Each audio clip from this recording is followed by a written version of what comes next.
This month in history, we're highlighting several significant moments from the Civil War.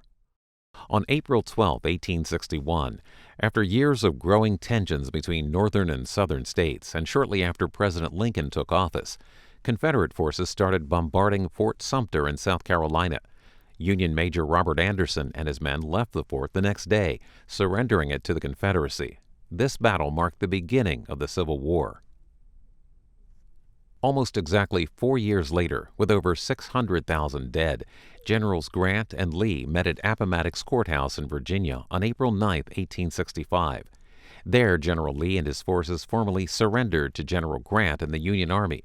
The surrender ended the war in Virginia and began the process of the Confederate States ceasing their rebellion against the United States. After the surrender, the United States flag once again flew over Fort Sumter.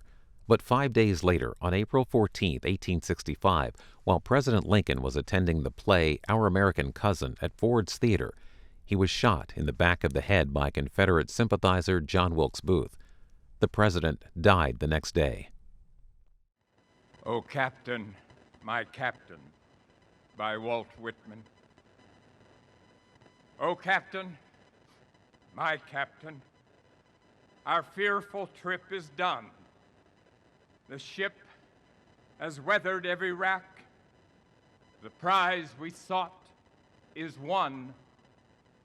The port is near, the bells I hear, the people all exulting, while follow eyes the steady keel, the vessel grim and daring. But oh heart, heart, heart, oh, the bleeding drops of red, where on the deck my captain lies, fallen, cold, and dead. And that's a look at some significant moments in the Civil War. American History TV has a series dedicated to the Civil War at cspan.org/history, where you can watch hundreds of programs on all aspects of that era.